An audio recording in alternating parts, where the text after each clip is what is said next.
संगत का हमारे जीवन में काफी अधिक महत्व है। संगत सही रहेगी तो हमारे विचार सही रहेंगे और विचार सही रहेंगे तो कर्म भी सही रहेंगे और जीवन में सुख शांति बनी रहेगी। इसलिए सत्संग करते रहने की और अच्छा साहित्य पढ़ने की सलाह दी जाती है। सत्संग हमारे जीवन पर कैसे असर करता है, इस संबंध में गौतम बुद्ध की एक कथा प्रचलित है। बात उस समय की है जब गौतम बुद्ध काफी प्रसिद्ध हो चुके थे। वे रोज प्रवचन देते, जिन्हें सुनने के लिए काफी लोग पहुंचते थे। प्रवचन सुनने एक लड़का रोज आता था। वह गौतम बुद्ध की सारी बातें बहुत ध्यान से सुनता था। काफी दिनों तक प्रवचन सुनने के बाद एक दिन उस लड़के ने सोचा कि मैं प्रवचन तो रोज सुन रहा हूँ, लेकिन मेरे जीवन में कोई बदलाव नहीं आ रहा है। बुद्ध बातें तो अच्छी बताते हैं, लेकिन कुछ लाभ नहीं हो रहा है। मुझे इस बारे में बुद्ध से बात करनी चाहिए। अगले दिन वह लड़का बुद्ध से बात करने की इच्छा लेकर पहुंच गया। बुद्ध का प्रवचन शुरू हुआ और वे कह रहे थे कि अगर कोई व्यक्ति हम पर गुस्सा करता है तो वह हमसे ज्यादा खुद का नुकसान करता है।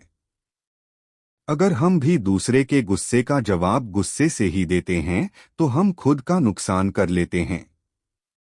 बुद्ध की ये बातें सुनते ही वह लड़का खड़ा हो गया और कहने लगा कि तथागत, मैं बहुत दिनों से आपके प्रवचन सुन रहा हूँ, लेकिन मेरे जीवन में तो कोई बदलाव ही नहीं आया है। मुझे तो प्रवचन सुनने से कोई लाभ नहीं हो रहा है। बुद्ध ने अपने प्रवचन बीच में रोके और उस लड़के की बात सुनने लगे।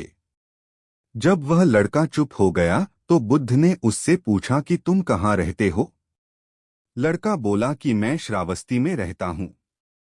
बुद्ध ने कहा कि श्रावस्ती से यहाँ तक की दूरी कितनी होगी और यहाँ आने में कितना समय लगता है? उस लड़के ने बुद्ध की बातों का उत्तर दिया तो बुद्ध ने फिर पूछा कि यहाँ आते कैसे हो? उसने बताया कि मैं कभी पैदल आता हूँ, कभी सवारी का कोई साधन मिल जाता है तो उससे आ जाता हूँ। बुद्ध ने फिर एक नया प्रश्न पूछ लिया कि क्या तुम यहाँ बैठे बैठे अपने घर पहुँच सकते हो? ये प्रश्न सुनकर वह लड़का और वहाँ बैठे सभी लोग हैरान हो गए। लड़के ने कहा कि ये कैसे संभव है? मैं बैठे बैठे कहीं और नहीं पहुँच सकता।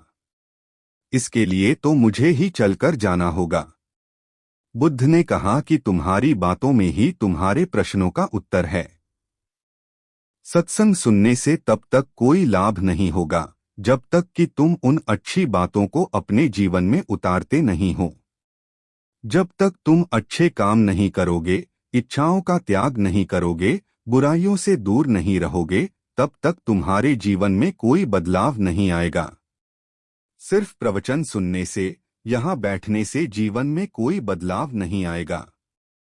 बुद्ध ने आगे कहा कि अगर तुम कोई अच्छा करना चाहते हो तो उसके लिए तुम्हें प्रयास करना होंगे, विचार करने से काम नहीं होगा। सत्संग में तुम्हें सही गलत बातों की जानकारी मिलती है, लेकिन उन्हें अपने जीवन में किस तरह उतारना है, ये तो तुम्हें ही तय करना होगा। तुम्हें प्रयास करने होंगे, तभी जीवन में सुख शांति और सफलता आएगी। सत्संग करते रहने से हमारी बुद्धि पवित्र रहती है और हमारा मन गलत बातों से बचा रहता है।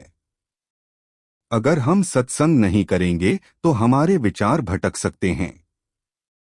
इसलिए अच्छी किताबें पढ़नी चाहिए, अच्छे लोगों की संगत में रहना चाहिए।